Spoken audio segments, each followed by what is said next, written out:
नमस्कार, सगरमाथा प्राइम समाचारमा स्वागत छ। म राधिका तामाङ।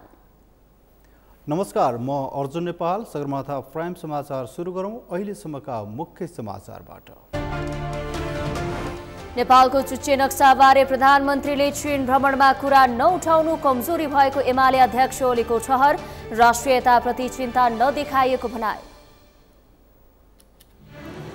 चिकित्सकमाथि दुर्व्यवहार गर्नेलाई नियमअनुसार कारबाही गर्न स्वास्थ्य समितिको सरकारलाई निर्देशन। स्वास्थ्य क्षेत्रको समस्या वर्तमान समाधान गर्न आग्रह। सरकार र राहत बाल विकास लगायतका शिक्षकहरूबीच 5 बुँदे सहमति। असन्तुष्ट शिक्षकहरूको सम्पूर्ण आन्दोलनका कार्यक्रम फिर्ता।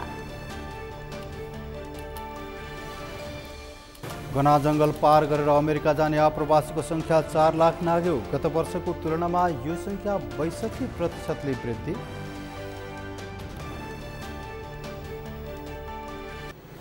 र अन्डर 19 साफ च्याम्पियनसिप फुटबलको उपाधिका लागि शनिबार भारत र पाकिस्तान भिड्ने। दुवै टोलीद्वारा राम्रो नतिजा निकाल्ने दाबी।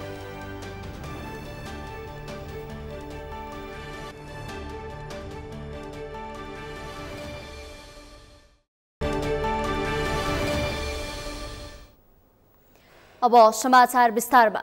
नेकपा एमालेका अध्यक्ष केपी शर्मा ओलीले कांग्रेसले वर्तमान सरकारको विकल्प दिन नसक्ने बताउनु भएको छ। ओलीले आफूहरू अहिले सरकारमा जान नचाहेको र कांग्रेसले वर्तमान सरकारको विकल्प दिन नसक्ने अवस्थामा रहेको बताउनु भएको हो। उहाँले प्रमुख पार्टीहरू जिम्मेवार हुँदा भने अर्को विकल्प हुन सक्ने धारणा राख्नुभयो। ओलीले नेपालको चुच्चे नक्साबारे प्रधानमन्त्रीले चीन भ्रमणमा कुरा नउठाउनु कमजोरी भएको र राष्ट्रियताप्रति चिन्ता नदेखाएको बताउनुभयो। त्यस्तै ओलीले कोशी प्रदेश मध्यावधिमा जान सक्ने अवस्था नरहेपछि गठबन्धन दलका कारण मध्यावधिमा भएको अवस्थामा एमालेले भारी मत ल्याउने दावी गर्नुभयो। विकल्प यो सरकार हटाउने हो भने अर्को विकल्प फेरि त्यस्तो उपयुक्त विकल्प हुने पनि म स्थिति देख्दिनँ। त्यसका लागि प्रमुख पार्टीहरू जिम्मेवार हुँदा अर्को विकल्प हुन्थ्यो होला। तर नेपाली कांग्रेस त्यस तहमा गएर सोच्ने खालको क्षमता सामर्थ्य नेपाली कांग्रेसमा अहिले देखिएको छैन। यतापट्टि सोच्ने तहमा नेपाली कांग्रेस छ जस्तै लाग्दैन। नेपाली कांग्रेस कुन संसारमा छ नै थाहा छैन। नेपाली कांग्रेसमा देशप्रतिको चिन्ता, नेपाली कांग्रेसमा के भइरहेको छ त्यो अवस्थाप्रतिको चिन्ता, देशप्रतिको अवस्थाप्रतिको गम्भीरता त्यस्तो केही पनि देखिँदैन। त्यसो भएर नेपाली कांग्रेससँग मिल्ने नमिल्ने भन्ने प्रश्नै उठ्दैन। किन ऊ बेग्लै संसारमा छ। प्रादेशिक हिसाबमा पनि मध्यावधिमा जानु उपयुक्त होइन। तर मध्यावधितर्फ धकेल्ने कुरा बुद्धिमानीपूर्ण हुँदैन। धकेलियो भने पनि ठिकै छ। नेकपा एमालेलाई बहुमत ल्याउने अवसर दिन्छ। अध्यक्ष ओलीले पार्टीको प्रदेश अधिवेशनमा पार्टी अध्यक्षले भनेको कुरा नेता कार्यकर्ताले मानेनन् भन्ने गलत प्रचार भइरहेको भन्दै आफूले सके सर्वसम्मति नभए स्वस्थ प्रतिस्पर्धा गर्न सुझाव मात्रै दिएको बताउनुभयो।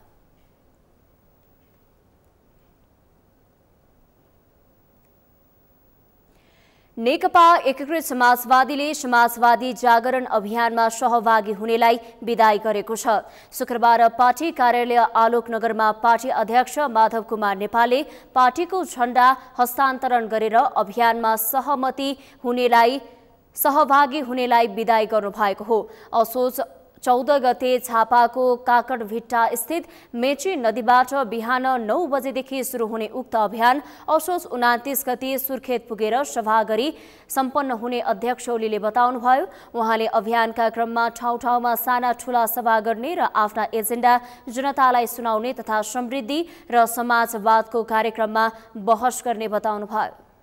कसरी बलियो बनाउने हो, सुशासनको मान्यतामा राज्य चलोस् भन्ने हाम्रो धारणा जनताको माझमा कसरी प्रस्तुत गर्ने हो भन्ने कुरादेखि लिएर रोजगारीका समस्याहरू र त्यसै गरी समृद्धिका समस्याहरू, समानता र न्यायका समस्याहरूलाई अगाडि सारेर हामीले सुशासन, विकास या उत्पादन, रोजगारी र समृद्धिको विषयमा हामीले 3टा नारा अगाडि सारेका छौँ। एकीकृत समाजवादीले आगामी माघ 14 देखि 18 गतेसम्म महाधिवेशन गर्ने तय गरेको छ। त्यसअघि जनता माझ जान समाजवादीले समाजवादी जागरण अभियानको आयोजना गरेको हो।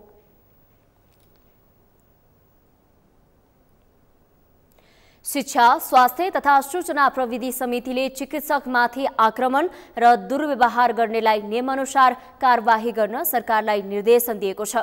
सिंहदरबारमा शुक्रबार बसेको समिति बैठकले चिकित्सकमाथि भएको आक्रमण र दुर्व्यवहारप्रति खेद प्रकट गर्दै दोषी उप नियमअनुसार कारबाही गर्न सरकारलाई निर्देशन दिएको हो। एक रिपोर्ट। शिक्षा, स्वास्थ्य तथा सूचना प्रविधि समितिको बैठकले सार्वजनिक सरोकारको स्वास्थ्य क्षेत्रलाई भयरहित बनाई निर्बाध रूपमा सेवा प्रवाह गर्ने वातावरण बनाउन स्वास्थ्य मन्त्रालयलाई निर्देशन दिएको छ।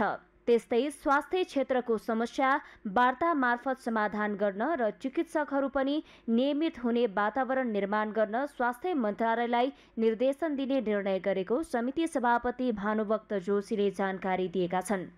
चिकित्सकहरू एवं स्वास्थ्य क्षेत्रसँग सम्बन्धित समस्याको समाधान गर्न वार्ता मार्फत र चिकित्सकहरू पनि पेशागत क्षेत्रमा नियमित हुने वातावरण सिर्जना गर्न स्वास्थ्य तथा जनसङ्ख्या मन्त्रालयलाई निर्देशन दिने, स्वास्थ्य क्षेत्रसँग सम्बन्धित समस्या समाधान गर्नका लागि हामी यसपछि फेरि अन्य थप छलफल अथवा पछि आवश्यक परेपछि अध्ययन एउटा टोली बनाउने नै छु। बैठकमा स्वास्थ्य मन्त्री मोहन बहादुर बस्नेतले अहिलेकै दरबन्दी कायम रहे पनि जस्तो व्यवस्था गरे पनि चिकित्सकहरूमाथिको दुर्व्यवहारलाई 100% न्यूनीकरण गर्न नसकिने बताए। उनले चिकित्सकमाथि आक्रमण र दुर्व्यवहार गर्नेलाई कानुनी कारबाही गरेर सहज रूपमा उपचार गर्ने वातावरण बनाउन सरकार प्रतिबद्ध रहेको बताएका छन्। स्थायी रूपमा समस्या समाधानका लागि मन्त्रालयले गम्भीर भएर काम गरेको र गृह पनि त्यही अनुसार अघि बढेको उनले बताए। यो दरबन्दी यही ढङ्गबाट रहिरह्यो भने यस्ता घटनाहरू जतिसुकै कडा कानुनी कारबाही गर्ने हामीले प्रतिबद्धता जाहेर गरेर नयाँ विधान, संविधानिक संशोधन, कानुन परिमार्जन जे गरे पनि हामीले यसलाई 100% समस्या समाधान गर्न सक्दैनौँ। यो कुरा प्रष्ट हो। त्यसका लागि अघि सभापतिज्यू र के मान्यज्यूहरूले दरबन्दीका कुरा सबैले उठायौँ। पार्लियामेन्टमा पनि तपाईँहरूले उठाइदिनु भयो। मैले हरेक किसिमको छलफलमा यो विषयलाई उठान गरेकै छु र यो अहिले अलिअलि नजिक पुगेको छ। गृह सचिव दिनेश भट्टराईले चिकित्सकमाथि आक्रमण र दुर्व्यवहारका घटनामा संलग्नलाई कारबाहीको प्रक्रिया अघि बढाएको बताए। स्वास्थ्यकर्मी सम्बन्धी ऐनले व्यवस्था गरेको सजायका प्रावधान स्वास्थ्य संस्थामा देखिने गरी राख्ने गरी सरकार अघि बढेको उनले बताए। स्वास्थ्यकर्मी तथा स्वास्थ्य संस्था तथा स्वास्थ्यकर्मीको सुरक्षा सम्बन्धी ऐनले जुन दुर्व्यवहार अथवा अरू प्रकारका स्वास्थ्यकर्मीमाथि हुने प्रताडनाका घटनाहरू हुन्छन् त्यसमा कानुनले व्यवस्था गरेको कारबाहीको बारेमा सर्वसाधारण जनता जानकार भएनन् कि यो विषयमा त्यति धेरै हामीले चाहिँ त्यो अवेरनेसका कुराहरू गर्न सकेनौँ कि त्यसैले त्यो अवेरनेस पनि ल्याउनुपर्छ भनेर स्वास्थ्य मन्त्रालय मार्फत सबै स्वास्थ्य संस्थाहरूमा यी कारबाहीका प्रावधानहरू ऐनका नियमका कारबाहीका प्रावधानहरू सहितको बोर्ड सूचना पार्टी सबैले देख्ने गरेर राख्नलाई निर्णय गरियो। जुन कुराको निर्देशन नेपाल चिकित्सक संघका अध्यक्ष डाक्टर अनिल विक्रम कार्कीले स्वास्थ्य संस्था शान्ति क्षेत्र हो भनेर स्थापित गर्न दृढ राजनैतिक संकल्प आवश्यक रहेको बताएका छन्। घटनालाई राजनैतिक रङ दिएर दोषीहरूले उन्मुक्ति पाउँदा मनोबल बढेको र यस्ता घटना बढ्दै गएको उनको भनाइ छ। उनले सरकारसँग भएको सहमतिको मसी नै सुक्न नपाउँदै आक्रमणका घटनामा कमी नआएकाले विरोधका कार्यक्रम जारी रहेको बताएका छन्। मणिपाल घटनाकोमा अहिले त्यहाँ तालाबन्दी छ, लास उठेको छैन। राजनीतिक दलको आडमा त्यहाँ चाहिँ अहिले पनि हिंसालाई भड्काउन खोजिएको छ। अहिले इभ्याकुएट गरेर सम्बन्धित अपराधीहरूलाई यही ऐन अन्तर्गत यही समितिको निर्देशनमा तुरुन्त कारबाही होस्। म बिना शर्त साथीभाइहरूलाई माइतीघरबाट अस्पताल पुर्याउन सक्छु। बैठकमा समिति सदस्यहरूले स्वास्थ्य संस्थामा देखिएको समस्या समाधानमा राज्य गम्भीर हुनुपर्ने र नागरिकले सहज रूपमा स्वास्थ्य सेवा पाउने तथा चिकित्सकहरूले पनि सहज रूपमा उपचार गर्ने व्यवस्था गर्नुपर्ने धारणा राखेका थिए।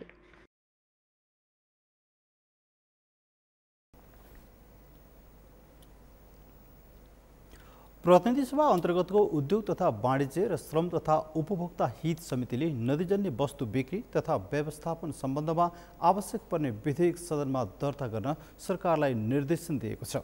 सिंहदरबारमा शुक्रबार बसेको समिति बैठकले ढुङ्गा गिट्टी बालुवा उत्खनन बिक्री तथा व्यवस्थापन सम्बन्धमा आवश्यक पर्ने विधेयक चालु अधिवेशनमा संघीय संसदमा दर्ता गर्न संघीय मामिला तथा सामान्य प्रशासन मन्त्रालयलाई निर्देशन दिएको एक रिपोर्ट। प्रतिनिधि सभा अन्तर्गतको उद्योग तथा वाणिज्य र श्रम तथा उपभोक्ता हित समितिले ढुङ्गा गिटी बालुवा उत्खनन बिक्री तथा व्यवस्थापन सम्बन्धमा आवश्यक पर्ने विधेयक चालु अधिवेशनमा संघीय संसदमा दर्ता गर्न संघीय मामिला तथा सामान्य प्रशासन मन्त्रालयलाई निर्देशन दिएको छ।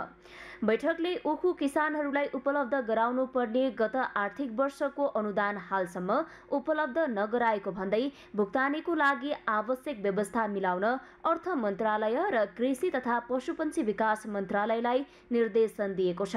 त्यस्तै बैठकले चालु आर्थिक वर्षका लागि विनियोजन भएको अनुदान रकम समेत सम्पूर्ण उखु किसानहरूलाई उपलब्ध गराउन पुग्ने नदेखिएकाले कृषि मन्त्रालयबाट प्रस्ताव भए बमोजिमको रकमको सुनिश्चितता गराइदिनका लागि अर्थ मन्त्रालयलाई निर्देशन दिएको छ भने चाडबाडलाई लक्षित गरी बजारमा हुन सक्ने मूल्य वृद्धि, कालो बजारी जस्ता विषयमा बजार अनुगमनको कार्यलाई प्रभावकारी रूपमा गर्न र अनुगमनको प्रतिवेदन समितिमा उपलब्ध गराउन उद्योग मन्त्रालयलाई निर्देशन दिने निर्णय भएको समिति सभापति अब्दुल खानले जानकारी दिएका छन्। गत आर्थिक वर्षमा उत्पादन भएको उखुको विवरणका आधारमा यस आर्थिक वर्ष 2080-81 को लागि विनियोजन भएको अनुदान रकम समेत सम्पूर्ण उखु किसानहरूलाई उपलब्ध गराउन पुग्ने नदेखिएकोले कृषि तथा पशुपन्छी विकास मन्त्रालयबाट प्रस्ताव भए बमोजिमको रकमको सुनिश्चितता गराइदिनका लागि अर्थ मन्त्रालयलाई निर्देशन दिने भन्ने हामीहरूले दुईटा निर्देशन दिएका छौँ।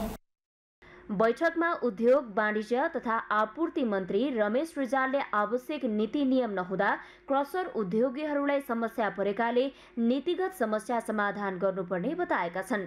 उनले नियम र मापदण्ड अनुसार गिटी बालुवा उत्खनन हुनुपर्ने र यसका लागि आवश्यक कानुन निर्माणको चरणमा रहेको जानकारी दिएका छन्।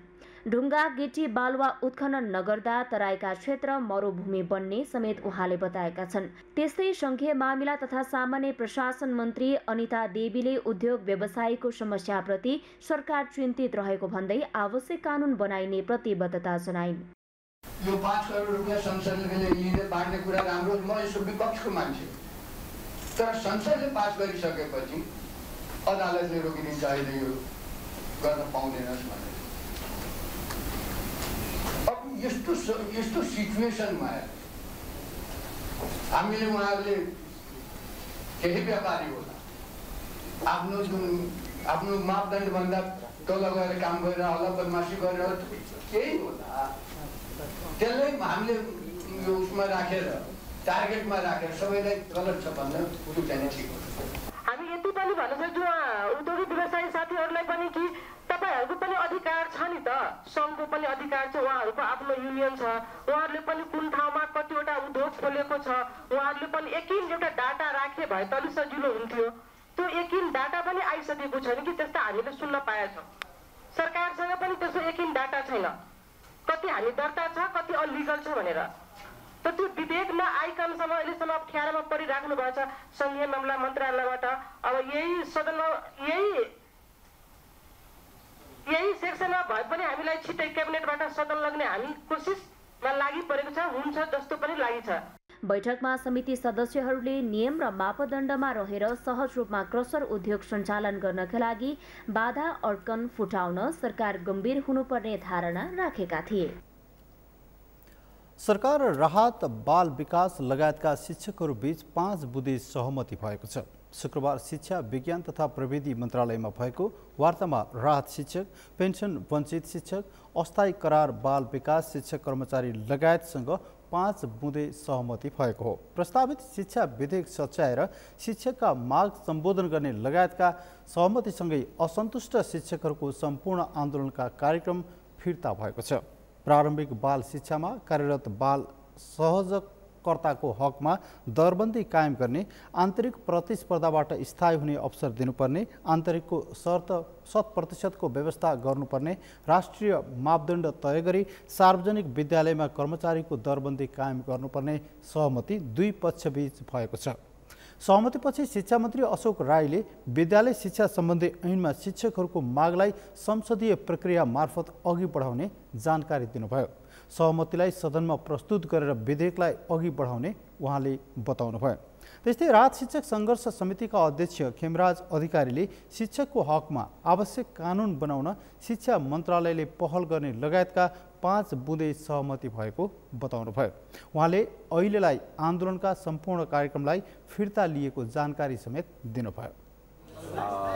जिम्मेवारी भएको छ कि यी सम्झौताहरूलाई चाहिँ संसदमा प्रस्तुत गरिकन संसदीय प्रक्रिया मार्फत यो चाहिँ विधेयकलाई पारित गर्दाखेरि त्यसलाई चाहिँ ती चिजहरूलाई सामेल गरियोस्।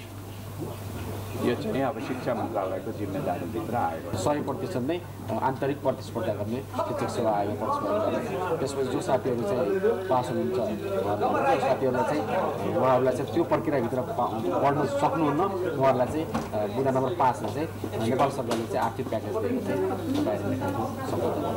आन्दोलन हामीले चाहिँ साथीहरूलाई चाहिँ सामुदायिक विद्यालयलाई गुणस्तर बनाउनको लागि, राम्रो पढाउनको लागि चाहिँ हामीले अहिले चाहिँ विद्यालयमा पठाएका छौँ। अब मान्यजीहरूसँग लबिङको बेला आवश्यक पर्दा फेरि बनाउनेछौँ। धन्यवाद। सरकार र शिक्षक बीच आगामी समयमा शिक्षक, कर्मचारी तथा बाल विकास सहजकर्ता सम्बन्धी विषयमा शिक्षा मन्त्रालय तथा मातहतका निकायबाट निरन्तर रूपमा समन्वय गर्ने सहमति पनि भएको छ।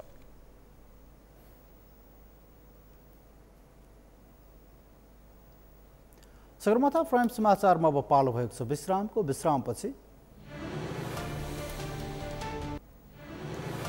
तनहुँमा डेङ्गी संक्रमणको ग्राफ बढ्दो, लामखुट्टेको लार्भा र अन्डा खोजौँ र नष्ट गरौँ अभियान जारी, लामखुट्टे उत्पादन गर्ने अखडा बन्दै सरकारी कार्यालय। घना जङ्गल पार गरेर अमेरिका जाने आप्रवासीको सङ्ख्या 4 लाख नाग्यो। गत वर्षको तुलनामा यो सङ्ख्या 62% वृद्धि।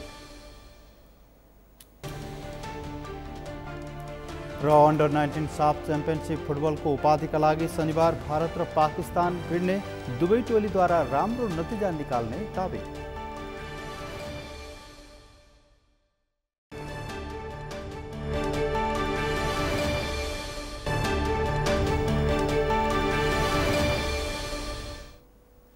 विश्रामपछि सगरमाथा प्राइम समाचारमा स्वागत छ। अब बाँकी समाचार। कोरोना महामारी र रुस युक्रेन युद्धको असरले गर्दा विश्वकै अर्थतन्त्र धाराशायी अवस्थामा पुगेको छ। अधिकांश मुलुकहरू यसको असरबाट बिस्तारै तङ्ग्रिँदै गए पनि नेपालमा भने आर्थिक चलायमानको गतिविधि निकै खस्केको अवस्था छ। बैंकको उच्च ब्याजदरका कारण बजारमा आर्थिक गतिविधि कम भएको छ। व्यवसायीहरूलाई सरकारले लगानी गर्ने वातावरण सिर्जना गर्न सकेका छैनन्। राष्ट्रको चालु आर्थिक वर्ष 2080-81 को मौद्रिक नीतिले निजी क्षेत्रमा थप निराशा छाएको उद्योगीहरूको गुनासो रहेको छ। सरकारले निजी क्षेत्रलाई निरुत्साहित गर्ने नीति लिएको उद्योगीहरूको आरोप समेत रहेको छ। यशोदा भण्डारीको रिपोर्ट। कोरोना महामारी, रुस युक्रेन युद्ध, राजनीतिक अस्थिरता लगायतका विविध कारणले खस्केको मुलुकको विद्यमान आर्थिक अवस्था अझै पनि चलायमान बन्न सकेको छैन। झन् थप आर्थिक सङ्कटको सामना गरेको छ। विभिन्न व्यवसायी सङ्घ-संस्था, सहकारी, लघुवित्त लगायतका वित्तीय क्षेत्रहरूमा पूर्ववत अवस्थामा फर्कन सकेका छैनन्, जसका कारण अधिकांश वित्तीय संस्थाहरू टाट पल्टिने अवस्थामा पुगेका छन्। घाटामा गएका व्यवसायीहरूले बजारबाट रकम उठाउन नसक्दा सरकारको खातामा जाने राजस्व पनि कमी देखिएको छ। राज्यको चालु खर्च बढेको भए पनि राजस्व सङ्कलन भने घटिरहेको छ। यस्तो अवस्थामा लगानीकर्ताका लागि बैंकको उच्च ब्याजदर मुख्य समस्या बन्दै गएको छ। तर सरकारले निजी क्षेत्रहरूका लागि लगानी मैत्री वातावरण सिर्जना नगरेको उद्योगीहरूको आरोप छ। झन्डै 2 वर्षदेखि केन्द्रीय बैंकले लिएको सङ्कुचित मौद्रिक नीतिहरू, त्यो सङ्कुचित मौद्रिक नीतिका कारण राज्यले लिएको वित्तीय नीतिहरूले गर्दाखेरि अर्थतन्त्र आर्थिक शिथिलतामा गइसक्यो अघि। अहिले न त उद्यमी व्यवसायीहरूसँग पैसा पनि छैन, तपाईँको आर्थिक गतिविधि पनि छैन। बिचमा तपाईँको हाम्रो आयात नियन्त्रणका पनि धेरै स्टेपहरू लिए, व्यापार असहजीकरण गरियो। जब राज्यले नै आर्थिक गतिविधि नियन्त्रण गर्नको लागि नीतिहरू लिन्छ अनि आर्थिक गतिविधि विस्तार हुने त कुरै आउँदैन। त्यसको फलस्वरूप अहिले राजस्वमा पनि परिरहेछ। राष्ट्र बैंकले चालु आर्थिक वर्ष 2080-81 ल्याएको मौद्रिक नीतिले निजी क्षेत्रमा थप निराशा छाएको छ। मौद्रिक नीतितर्फ राष्ट्र बैंकले ब्याज दर घटाएर व्यावसायिक वातावरण सुधार गर्ने अपेक्षा गरे पनि बैंकको ब्याज दर घटाउने पक्षतर्फ राष्ट्र बैंक नदेखिएको निजी क्षेत्रको आरोप छ। संकुचित मौद्रिक नीतिले सरकारले लिएको 6% को आर्थिक वृद्धिको लक्ष्य हासिल गर्न कठिन हुने निजी क्षेत्रको भनाइ छ। यता बैंकमा 57 खर्ब भन्दा बढी रकम निक्षेप छ, तर बजारमा आर्थिक गतिविधिमा सन्नाटा छाउँदा कर्जा माग बढ्न सकेको छैन। एकातिर कर्जाको माग नहुनु र अर्कातर्फ बैंकमा निक्षेप थुप्रिँदा पैसाको माग र आपूर्तिमा समस्या देखिएको छ। यसका लागि राजनीतिक स्थिरता, जीवन उपयोगी शिक्षा, लगानी मैत्री वातावरण, खर्चमा मितव्ययिता हुनुपर्ने विज्ञहरूको सुझाव छ। उत्पादनको लागि, विकासको लागि राज्यले पैसा चलाउनु पर्ने। अहिले पैसाले सत्ता चलायो, राजनीति चलायो, विद्यार्थी सङ्गठनहरू चलायो, कर्मचारी सङ्गठन चलायो। त्यसकारणले गर्दा अहिले राज्य बिग्रेको हुनाले सबभन्दा पहिला त्यहाँ सुधार भयो भने अनि क्रमशः अनि शिक्षामा सुधार गर्नु पर्यो। शिक्षा हाम्रो विश्वासिलो शिक्षा दिनु पर्यो, जीवन उपयोगी होस् शिक्षा, बजार अनुकूल होस्, उत्पादनमुखी होस्। अनि अहिलेको युवालाई यहाँको शिक्षाले पनि तिम्रो भविष्य उज्यालो बनाउँछ भनेर यी पढ, यी बसिसके काम दिन्छौ भनेर भन्न सक्नु पर्यो। त्यसो भयो भने सबै मान्छे यहाँ बस्न थाल्यो, खनी खोसरी गर्न थाल्यो, प्रविधि त्यहाँ प्रयोग गर्न थाल्यो स्रोतमाथि भने उन्नति हुन्छ। नत्र चाहिँ हामी अहिलेको जस्तै गीत चाहिँ गाइरहेको छौँ तर मनोरञ्जन लिइरहेको छौँ तर प्रगति हुँदैन, अर्थतन्त्र चाँडो उक्सिनेवाला छैन। बैंक तथा वित्तीय क्षेत्रमा देखिएको तरलताका कारण मुलुकको अर्थतन्त्र शिथिल बनेको छ, जसले गर्दा बजारमा हरेक सामानको मूल्य वृद्धि हुन पुगेको छ, जसको असर सर्वसाधारणको भान्सामा देखिएको छ। आयातित लत्ता कपडा, खाद्य लगायतमा भाउ बढ्नु, व्यापारिक प्रयोजनका लागि प्रयोग हुने सटर खाली हुनु, विदेश पलायनको संख्या दिन प्रतिदिन बढ्दै जानु, डलरको भाउ वृद्धि हुँदा नेपाली रुपैयाँ कमजोर हुनु अर्थतन्त्रको खस्किदो सङ्केत हो। यसतर्फ राज्यको ध्यान जान आवश्यक रहेको विश्लेषकहरूको टिप्पणी छ। राज्य अहिले यति कमजोर भएको छ, जसले जति लुटे पनि हुने, जुन व्यापारीलाई जति तर्साएर यो कर्मचारीको गुन्डागर्दी भए पनि मुखदर्शक भनेर बसेको छ। यसले गर्दाखेरि पुँजी पनि पलायन भइरहेको छ, भएको पुँजीहरू पनि लगानी गर्ने वातावरण छैन र अनि काम गरेर रोजगारहरूले जो मुलुकलाई योगदान गरिरहेछन् उनीहरूलाई पनि बाध्य भएर आफ्नो व्यवसाय छोडेर विदेश पलायन हुनुपर्ने स्थिति ल्याएको छ। अहिले काठमाडौँमै तपाईँ हेर्नुहुन्छ भने कयौँ पसलहरू बन्द हुँदै गएको छ। कारण के भन्दाखेरि त्यो नङ र मासुको सम्बन्ध हुनुपर्छ सरकार, व्यापारी र करको। अहिले यहाँ कस्तो भने सरकार शासक, कर्मचारी मालिक र त्यो व्यवसायीहरू दास बनाइएको छ। जति दिए पनि हुने, जति लुटे पनि हुने, जति कर लगाए पनि हुने। देशको आर्थिक अवस्थाका कारण मुलुकका दक्ष जनशक्तिहरू बाहिरिँदै गइरहेका छन्। विदेशबाट आएको विप्रेषणले मात्र मुलुकको अर्थतन्त्र सुधार्न सहज छैन। आर्थिक वातावरण सिर्जना गर्न सरकार र निजी क्षेत्रहरूले पहल कदमी नदेखाए मुलुकले नराम्रो आर्थिक घाटा चुकाउनु पर्ने विज्ञको सुझाव छ। सगरमाथा टेलिभिजनका लागि क्यामेरामा गौरव खड्काका साथमा यशोदा भण्डारी, काठमाडौँ। विश्वको आर्थिक अवस्था बिस्तारै सुध्रिँदै गए पनि नेपाली बजारको खस्केको अर्थतन्त्र अझै तङ्ग्रिन सकेको छैन। बैंकको उच्च ब्याज दर, राष्ट्र बैंकको सङ्कुचित मौद्रिक नीति लगायतका कारण निजी क्षेत्रहरूले घाटा बेहोर्दै आएका छन्। मूल्य वृद्धि आम सर्वसाधारणको भान्सासम्मै आइपुगेको छ। यस्तो अवस्थामा सरकार स्वदेशी लगानी मैत्री वातावरण सिर्जना गर्न अग्रसर नदेखिएको लगानीकर्ताहरूको गुनासो रहेको छ। यसै सन्दर्भमा हामीले आजको सगरमाथा जनबोलीमा सर्वसाधारणलाई सोधेका थियौँ, मुलुकमा देखिएको आर्थिक सङ्कट न्यूनीकरण गर्न के गर्नु पर्ला? हेरौँ उनीहरूको भनाइ उनीहरूकै शैलीमा।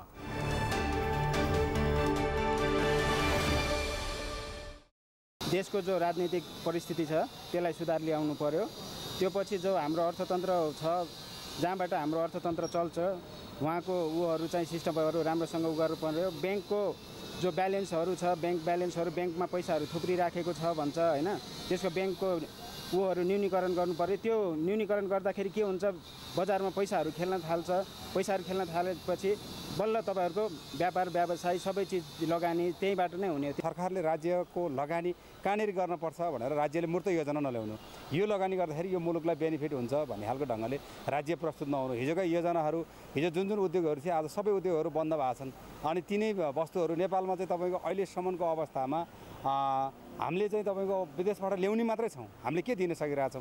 आज विदेशमा हाम्रा सामानहरू, विदेशमा हाम्रा ट्रकका ट्रक विदेशबाट चाहिँ सामानहरू भित्र्याउँछौँ, तर हामीले के दिन सक्दैनौँ। अवस्था आर्थिक सङ्कट निम्त्याउनको निमित्त राज्य अलिकति जिम्मेवार नभएको कारणले महत्त्वपूर्ण हो जस्तो लाग्छ मलाई। अब यो नेपालमा यो नेता नै चोर छन् क्या सबै।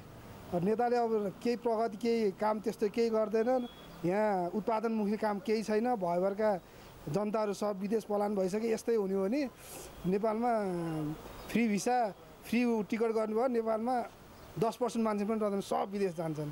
त्यो चोरै चोरका देश हो, त्यही भएर यस्तो भएको। अलिकति अब सरकारले नै यसमा पहल गरिदिनु पर्यो। अब कसरी हुन्छ सर सहयोग गरेर व्यापार व्यवसायीहरूलाई पनि अलिकति उकास्ने हिसाबले।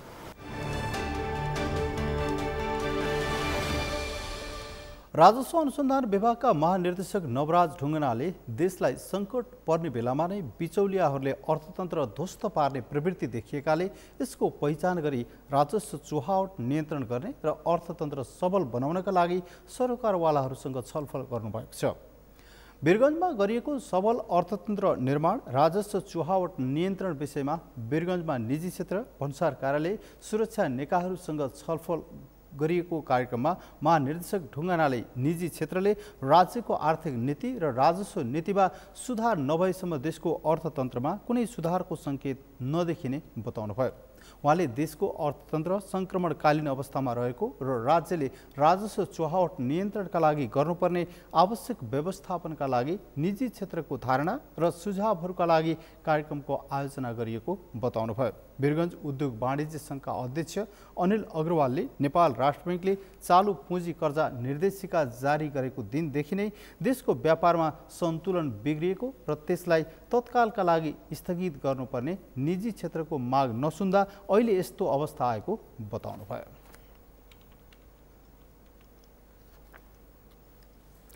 भाद्र शुक्ल पूर्णिमाको अवसरमा शुक्रबार भक्तपुरको तीर्थस्थल इन्द्रदहमा भक्तजनको बाक्लो उपस्थिति रहेको थियो। हरेक वर्ष इन्द्र जात्राका भोलिपल्ट त्यहाँ ठुलो मेला लाग्ने गर्दछ। इन्द्र जात्राको दिन साँझ खौमा स्थित इन्द्रायणी देवीलाई बाजा गाजासहित इन्द्रदह पुर्याएर तान्त्रिक विधिपूर्वक पूजा र भोग बलि चढाउन रातभर त्यही परम्परा रहँदै आएको छ। त्यही विधि अनुसार बिहिबार साँझ इन्द्रायणी देवीलाई इन्द्रदह पुर्याइएको थियो। शुक्रबार बिहानै इन्द्रदहमा नुहाएर इन्द्रायणी देवीको दर्शन गर्ने भक्तजनको घुइँचो लाग्ने गर्दछ। इन्द्रदहलाई देवराज इन्द्रले स्नान गरेको दहको प्रतीकको रूपमा लिने गरिन्छ। त्यहाँ स्नान गरी इन्द्रायणी देवीको पूजा आराधना गरी ठुलो पुण्य प्राप्त हुनुका साथै पारिवारिक सुख समृद्धि मिल्ने विश्वास रहेको स्थानीय गुठियारहरूको भनाइरहेको छ।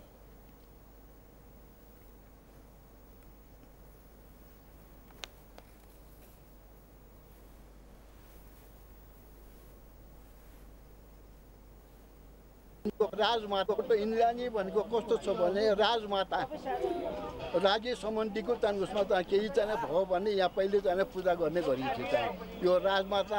अर्को चाहिँ राजमाताको साथसाथै चाहिँ यसमा के छ भने पानी पर्ने चाहिँ पानी रोक्नेको चाहिँ एउटा प्रतीकको रूपमा चाहिँ पुजिन्छ। यो इन्द्रायणी चाहिँ उसमा चाहिँ यहाँ उसमा पानी त्यहाँ परेन भने पनि बराबर पूजा गर्छ।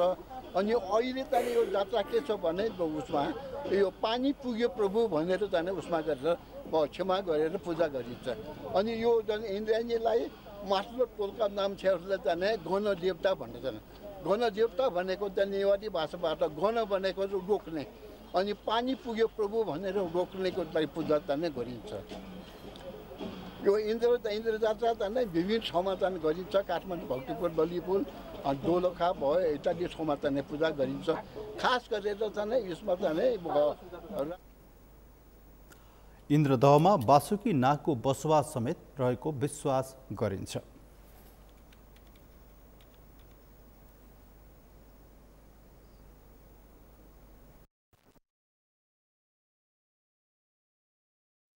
पछिल्लो 2 हप्ता यता तनहुमा डेङ्गी संक्रमणको ग्राफ बढ्दै गएको छ। गत असार 5 गते एकजनामा देखिएको डेङ्गी संक्रमण असोज 11 गतेसम्म 2210 जनामा संक्रमण पुष्टि भइसकेको छ। यो अवधिमा डेङ्गीका कारण 3 जना बालबालिका सहित 4 जनाको मृत्यु भइसकेको छ। तनहुबाट नारायण खड्काको रिपोर्ट। तनहुको सदरमुकाम दमौली डेङ्गु संक्रमणको हटस्पट बन्दै गएपछि अहिले सरकारवाला निकाय र स्थानीय बासिन्दाको सक्रियतामा लामखुट्टेका लार्वा र अण्डा खोजौँ र नष्ट गरौँ अभियान तीव्र पारेका छन्। भदौ महिनाको अन्तिम साता यतादेखि ब्यास नगरपालिकाको वडा नम्बर 1, 2, 3 र 4 का बजार क्षेत्रमा डेङ्गी संक्रमण फैलिएको छ। अचानक डेङ्गी संक्रमण फैलिएपछि अहिले आम सर्वसाधारणको जनजीवन समेत प्रभावित भएको छ। जिल्लामा उपचारका लागि सुविधा सम्पन्न अस्पताल तथा स्वास्थ्य संस्था नहुँदा संक्रमितहरू पोखरा, चितवन र काठमाडौँसम्म पुग्नुपर्ने बाध्यता छ। दमौली बजार स्थित ब्यासको वडा नम्बर 2 र 3 क्षेत्र डेङ्गीबाट बढी प्रभावित भएको छ। यी वडामा सरकारी कार्यालयहरू रहेका छन्। सरकारी कार्यालयको फोहोर मैला व्यवस्थापन, कबाडी सामग्रीको भण्डारण तथा थोत्रा टायर, पानीका ट्याङ्की, एसी जस्ता वस्तुमा पानी जम्मा भई त्यहीँबाट डेङ्गी सार्ने लामखुट्टे फैलिएको हुन सक्ने अनुमान गरी अहिले सरसफाइलाई तीव्रता दिइएको छ। 2 नम्बर वडामा र 3 नम्बर वडामा 3 नम्बर र 3 नम्बरको बिचमा सरकारी कार्यालयहरू छ। त्यो कार्यालयहरूमा चाहिँ अलिकति हाम्रो अफिसको व्यवस्थापन अथवा ती टायरहरू, ट्युब टायरहरू, अनि पानी ट्याङ्कीहरू, अनि फोहोर डिस्पोज गर्ने कुराहरूमा अहिले मैले भनिहालेँ एउटा मिनरलको एउटा बिर्कोमा पनि जम्यो अथवा त्यो प्लास्टिकका त्यो चाउचोको मात्रै प्लास्टिकमा मात्रै अलिकति पानी जम्यो भने त्यसले त्यो लार्वा उत्पादन गर्न सक्छ भन्ने उद्देश्य लार्वा गर्न सक्छ भन्ने कुराहरू यहाँ जानकारी छ। तर त्यसलाई पनि नष्ट गर्न भन्ने कुराहरू त्यति डिपली रूपमा गएको छैन। र अब हामी टोल भन्दा पनि सब पहिला सरकारी कार्यालयमा जानुपर्छ भन्ने उद्देश्यले हामी सम्पूर्ण सरकारी कार्यालयहरू पनि गयौँ। दमौली बजार क्षेत्रमा डेङ्गी संक्रमण फैलिएपछि अहिले दमौली अस्पतालमा ज्वरोका बिरामी र डेङ्गी परीक्षणका लागि आउनेको भिड लाग्ने गरेको छ। डेङ्गी संक्रमितको स्वास्थ्य परीक्षण तथा उपचारका लागि अस्पतालमा गण्डकी प्रदेश तथा ब्यास नगरपालिकाले थप चिकित्सक तथा प्राविधिक टोली खटाएर स्वास्थ्य उपचार सेवा सहज बनाउँदै लागेको छ। यस्तै डेङ्गी संक्रमण वात्तै बढेपछि अहिले सरकारवाला निकाय रोकथाम तथा न्यूनीकरणका उपाय खोज्न थालेका छन्। जिल्ला प्रशासन कार्यालय तनहुको सक्रियतामा जिल्ला समन्वय समिति तनहु, ब्यास नगरपालिका, विश्व स्वास्थ्य संगठन, स्वास्थ्य कार्यालय तनहु, उद्योग वाणिज्य सङ्घ, होटल व्यवसायी सङ्घ, सुरक्षाकर्मी, सरकारी तथा गैर सरकारी संस्था लगायतका टोली टोलमा पुगेर लामखुट्टेका लार्वा र अण्डा खोजौँ र नष्ट गरौँ अभियानमा जुटेका छन्। गण्डकी प्रदेशको सामाजिक विकास तथा स्वास्थ्य मन्त्रालयको चिकित्सक सहितको टोली घर घरमै पुगेर संक्रमितको उपचार तथा स्वास्थ्य परीक्षणमा खटिएको छ। लामखुट्टेको लार्वा र अण्डा खोजौँ र नष्ट गरौँ अभियानमा समेत खटिएको प्रदेशको टोलीले दमौलीका सरकारी कार्यालयमा गरिएको कबाडी वस्तुको भण्डारण, बजार क्षेत्रको खुल्ला नाली, घर घरमा रहेका पानीका ट्याङ्की, एसी, फोहोर मैला जस्ता कारणले डेङ्गी संक्रमण फैलिएको निष्कर्ष निकालेको छ। कार्यहरूमा चाहिँ संलग्न थियौँ। एउटा चाहिँ तपाईँको सर्च एन्ड डिस्ट्रोय जुन खोजेर नष्ट गर्ने कार्यक्रम छ र अर्को चाहिँ पेसेन्ट काउन्सिलिङ एन्ड सपोर्टमा हामी डोर टु डोर भिजिट गरिरहेको थियौँ। अब हामीले सर्च एन्ड डिस्ट्रोयमा चाहिँ लगभग दुई दिन चाहिँ हामी राम्रैसँग हिँड्यौँ।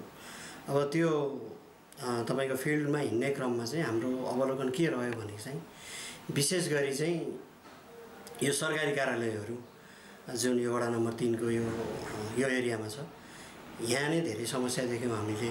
जस्तो राम्रोसँग चाहिँ तपाईँको पानी जमेको ठाउँहरू नपुर्ने, टायरहरू चाहिँ अव्यवस्थित पाराले राखेको होइन। अब तपाईँको हरेक कार्यालयमा, हरेक अफिसमा, हरेक रुममा चाहिँ तपाईँको एसीहरूको उपलब्ध भयो र एसीको पानी चाहिँ राम्रोसँग चाहिँ त्यसलाई चाहिँ तपाईँको राम्रोसँग चाहिँ नफालिएको कारणले गर्दाखेरि चाहिँ त्यहाँ पनि सङ्क्रमण हुन सक्ने, त्यो कारणले पनि सङ्क्रमण हुन सक्ने।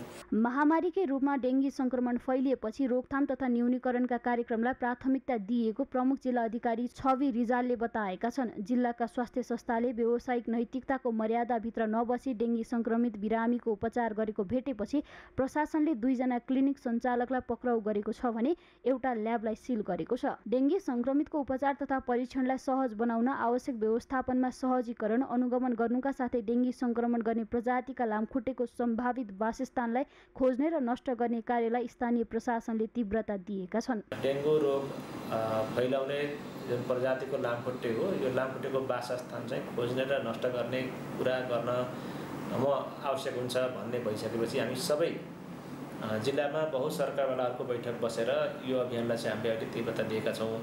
खास गरी जिल्लाका अरू भेगभन्दा पनि सदरमुकाम दमौली बजार र यसको आसपासको क्षेत्र चाहिँ बढी प्रभावित भएको जानकारी प्राप्त भएको हुनाले हामीले टिमै बनाएर यो खोजेर नष्ट गरौँ अभियान चाहिँ सुरुवात गरेका छौँ। एउटा कुरा। अर्को कुरा, सबै स्थानीय तह र स्थानीय तहका स्वास्थ्य संस्थाका प्रमुखहरूलाई हामीले सम्पर्क गरेर अब यसको योसँग सम्बन्धित चेतनामूलक कार्यक्रमहरू सञ्चार गर्ने। तनहुँमा डेङ्गी संक्रमण महामारीकै रूपमा फैलिएपछि गण्डकी प्रदेश सामाजिक विकास मन्त्रालय अन्तर्गत रहेको दमौली अस्पतालमा 1 जना एमडीजीपी डाक्टर सहित 3 जना टोली र व्यास नगरपालिकाको 1 जना चिकित्सक, 2 जना ल्याबका कर्मचारी र 2 जनालाई इमर्जेन्सीमा परिचालन गरी संक्रमितको उपचार तथा परीक्षण सेवालाई सहज बनाइएको छ। डेङ्गीबाट बच्नका लागि मुख्यतया लामखुट्टेको टोकाइबाट जोगिन विज्ञहरूले सुझाएका छन्। 81 3 दिनदेखि 4 दिनसम्म ज्वरो आउनु यो रोगको मुख्य लक्षण भनिएको छ। अत्याधिक पेट दुख्नु, तारन्तार बान्त भएमा, बान्त तथा दिशामा रगत देखिएमा, नाक वा गिजाबाट रगत बगेमा, अत्याधिक आलस्यता, बैचनी वा चिडचिडापन जस्ता समस्या देखिएमा तत्काल स्वास्थ्य संस्थामा उपचारका लागि जान चिकित्सकहरूले सुझाएका छन्। सगरमाथा टेलिभिजनका लागि तनहुँबाट नारायण खड्काको रिपोर्ट। वीरगञ्ज स्थित बाल सुधार गृहबाट 2 जना बाल कैदी फरार भएका छन्। वीरगञ्ज वडा नम्बर 4 बिर्ता स्थित बाल सुधार गृहको 2 जना बाल कैदी फरार भएका हुन्। सुधार गृह छत माथिबाट हाम फालेर फरार भएको जिल्ला प्रहरी कार्यालय पर्साका प्रवक्ता एवं प्रहरी नायब उपरीक्षक कुमार विक्रम थापाले बाल कैदीहरू फरार भएको बताएका हुन्। आज बिहान उनीहरू छत माथिबाट हाम फालेर फरार भएको र उनीहरूको खोजी कार्य भइरहेको थापाले बताउनुभयो। प्रहरी स्रोतका अनुसार फरार भएकाहरू मध्ये 1 जना कर्तव्य जान र अर्को कैदीलाई जबरजस्ती गर्ने मुद्दामा बाल सुधार गृहमा ल्याइएको थियो। भदौ 26 गते मात्रै भक्तपुर बाल सुधार गृहबाट वीरगञ्ज बाल सुधार गृहमा ल्याइएका बाल कैदी र यहाँ पहिल्यैदेखि बस्दै आएकाहरूबीच झडप भएको थियो। झडप 2 जना प्रहरी सहित 13 जना घाइते समेत भएका थिए। झडप पश्चात भक्तपुरको सुधार गृहबाट ल्याइएका कैदीहरूलाई अन्यत्र सारिएको थियो।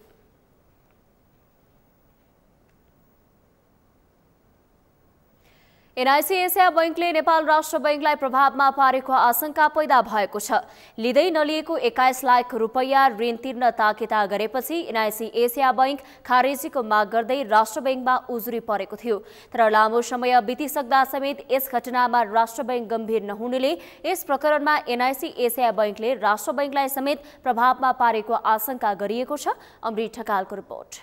लिँदै नलिएको 21 लाख रुपैयाँ ऋण तिर्न धम्की दिने एनआईसी एसिया बैंक विरुद्ध नेपाल राष्ट्र बैंकमा परेको उजुरीलाई सामसुम पार्न खोजिएको आशंका पैदा भएको छ। गत भदौ 15 गते सामाजिक अभियन्ता नन्दराज उपाध्यायले राष्ट्र बैंकको उजुरी शाखामा हालेको उजुरी अहिले त्यसभन्दा अघि बढ्न सकेको छैन। यति ठूलो संवेदनशील विषयलाई 1 महिना बितिसक्दा समेत यस घटनामा राष्ट्र बैंक गम्भीर नहुनुले यस प्रकरणमा एनआईसी एसिया बैंक र राष्ट्र बैंकको मिले महत्व हुन सक्ने आशंका पैदा भएको हो।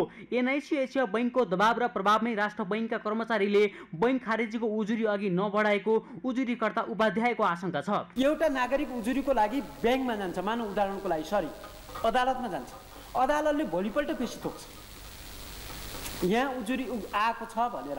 अनि बैंक पनि त्यस्तै एउटा संवैधानिक अङ्ग हो नि त, वित्तीय अङ्ग हो, सरकारको संवैधानिक अङ्गभित्र पर्ने वित्तीय अङ्ग हो ब्याङ्क, नेपाल राष्ट्र ब्याङ्क भनेको। अनि नेपाल राष्ट्र बैंकमा कुनै पार्टीको कार्यकर्ता गएर गभर्नर हुन्छ भने अनि त्यो पार्टीको कार्यकर्ताले गभर्नरले आफ्नो अध्यक्ष अनुसार चलेर त्यो कुनै पनि वित्तीय संस्थासँग बिक्री भएर त्यो मुद्दालाई सुनवाई गर्दैन भने यो शङ्काको कुरो होइन। यो त राष्ट्र बैंकको नियतमा खोट देखियो। सुर्खेतको वीरेन्द्रनगर स्थित एरी चोकमा रहेको एनआईसी एसिया बैंकको शाखाले ग्राहकलाई झुक्काएर खाता खोल्न लगाई ठगी गरेको भन्दै उपाध्यायले राष्ट्र बैंकमा एनआईसी एसिया बैंक खारेजीको माग गर्दै उजुरी गरेका थिए। वीरेन्द्रनगरका स्थानीयलाई जबरजस्ती खाता खोल्न लगाएर अमर चौधरीको खातामा 9,50,000 रुपैयाँ र गणेश थारूको खातामा 11,40,000 रुपैयाँ ऋण तिर्न ताकेता गरेको थियो। तर मंगलबारसम्म पनि उनीहरूको ऋण फिर्ता भएको छैन भने राष्ट्र बैंकले पनि एनआईसी एसिया बैंकसँग सामान्य सोधपुछ समेत गर्न सकेको छैन।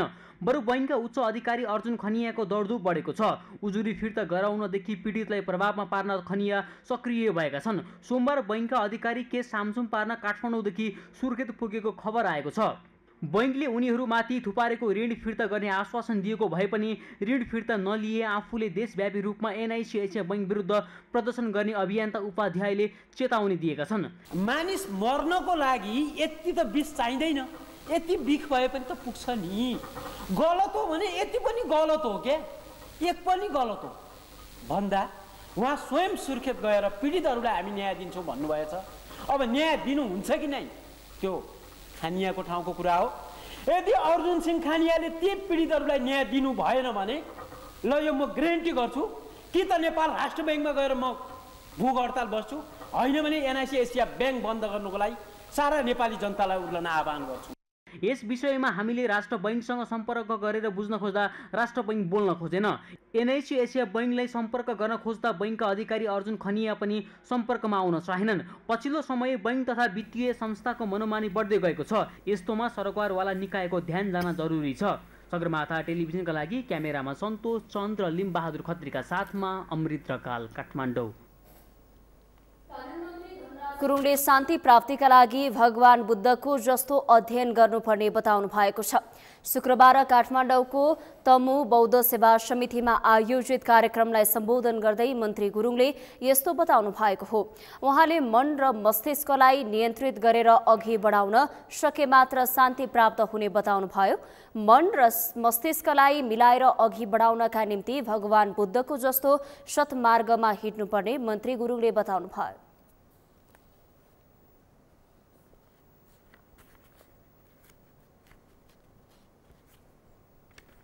सबै एक ठाउँमा जोडेर राख्न सक्यो भने त्यहाँ शान्ति प्राप्त हुन्छ। भगवान बुद्धले धेरै कुराहरू भन्नुभएको छ, तर मेरो मान्यता के भन्दाखेरि कि मन र मस्तिष्कलाई जबसम्म एक ठाउँमा पुनः गरेर राख्न सक्दैनौँ तबसम्म हामी कहीँ न कहीँ विचलित भइहाल्छौँ। त्यस कारणले गर्दा त्यो विचलनबाट रोक्ने कारण पनि मन र मस्तिष्कलाई एक ठाउँमा पुर्याउनु पर्दछ। एक ठाउँमा पुर्याउनुको लागि भगवान बुद्ध जस्तो बुद्धहरूले चाहिँ दिएको सत्मार्गमा हामीले हिँड्न सक्नुपर्दछ। धर्म र संस्कृतिलाई जगेर्ना गर्नका लागि सांस्कृतिक भवन निर्माण गर्न बजेट विनियोजन गरेको शहरी विकास मन्त्री सीता गुरुङले बताउनुभयो। साथै धार्मिक महत्त्व बोकेका गुम्बाहरू निर्माणका लागि पनि केही प्रतिशत बजेट छुट्याइएको मन्त्री गुरुङले बताउनु भएको छ।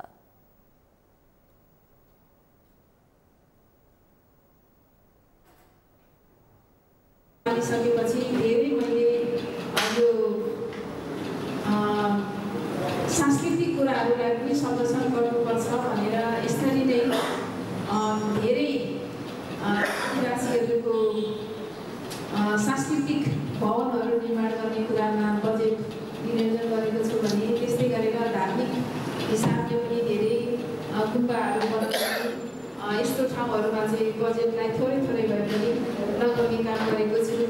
अब त्यही अनुसार यसमा चाहिँ मलाई ठ्याक्कै सम्झना काम गर्नुपर्छ भन्दाखेरि काम त्यति मैले यहाँ चाहिँ देखिनँ। कार्यक्रममा उपस्थित सहभागीहरूले बौद्ध धर्म र संस्कृतिलाई जगेर्ना गर्नुपर्नेमा जोड दिएका थिए।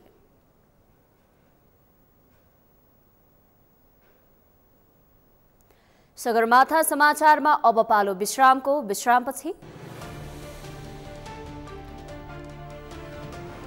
स्विजरल्यान्डका हिम नदीहरू 277 वर्षपछि हराउन सक्ने वैज्ञानिकहरूको चेतावनी। जलवायु परिवर्तनका असर कम गर्नेतर्फ पाइला चाल्न आग्रह।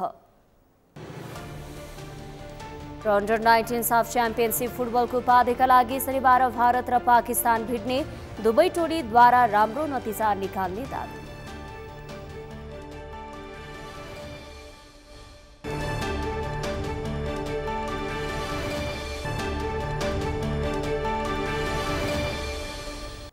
सगरमाथा समाचारमा अब पालो अर्थ समाचारको।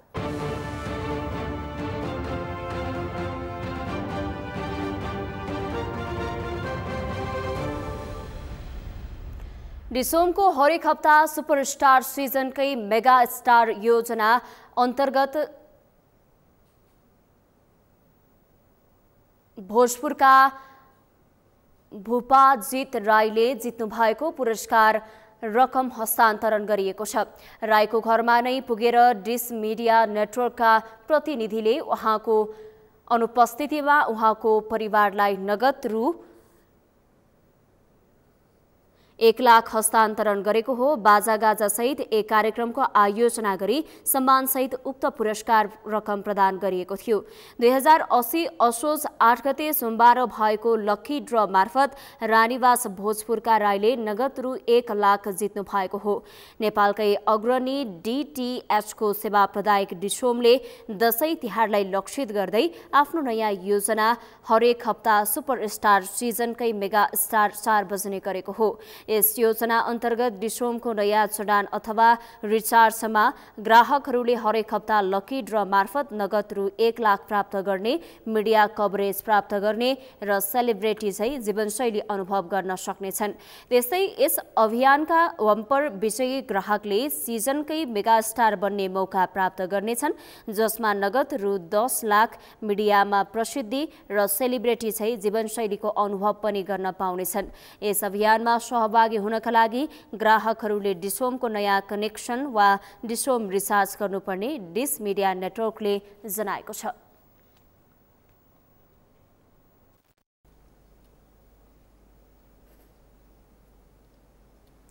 सगरमाथा प्राइम समाचार बाबा पालो भएको छ खेल समाचार।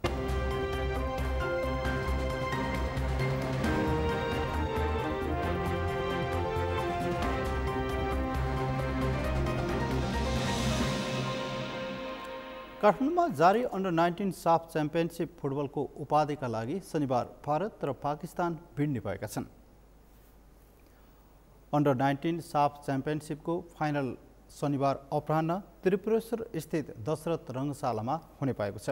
फाइनल अघि शुक्रबार रङ्गशालामा आयोजित प्री म्याच कन्फरेन्समा दुवै टोलीका प्रशिक्षक तथा कप्तानहरूले अनुभवका आधारमा राम्रो नतिजा निकाल्ने दावी गरेका छन्। हरेक खेलमा टिमको फरक फरक रणनीति हुने र आवश्यक रणनीतिका आधारमा फाइनल खेल्ने दुवै टोलीको भनाइ छ। सेमिफाइनल खेलमा नेपाललाई पेनाल्टी सुटआउटमा हराउँदै भारत फाइनलमा पुगेको हो। त्यस्तै सेमिफाइनलमा भुटानलाई हराउँदै पाकिस्तान फाइनलमा पुगेको हो। प्रतियोगितामा नेपाल, पाकिस्तान, श्रीलङ्का, भारत, बङ्गलादेश र मालदिव सहभागी थिए।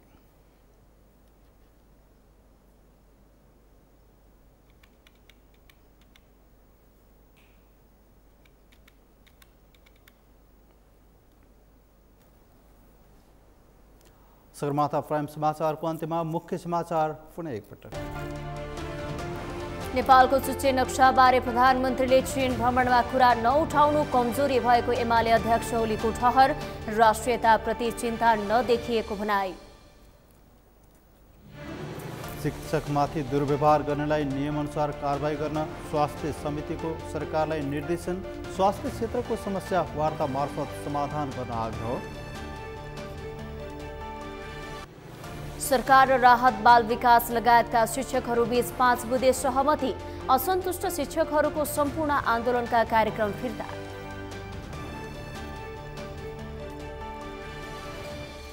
घना जंगल पार गरेर अमेरिका जाने आप्रवासीको संख्या 4 लाख नाग्यो। गत वर्षको तुलनामा यो संख्या 62% बढी।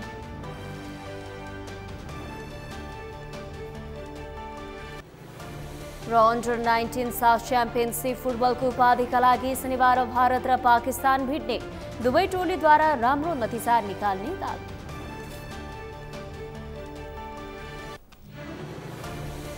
हवस् त सगरमाथा प्राइम समाचार अहिलेलाई सकियो। तपाईँ समाचार बुलेटिनका साथै सगरमाथा टेलिभिजनका सम्पूर्ण कार्यक्रम www.sagarmatha.tv मा पनि पढ्न र हेर्न सक्नुहुनेछ। साथै युट्युबमा youtube.com/sagarmatha.tv नेपालमा हेर्न सक्नुहुनेछ। तपाईँ हामीलाई फेसबुकमा पनि facebook.com/stv नेपालमा फलो गर्न सक्नुहुनेछ। समाचारको शिखर, नेपालको गौरव, नेपालको पहिलो न्युज च्यानल सगरमाथा टेलिभिजन हेर्दै गर्नुहोला। नमस्कार।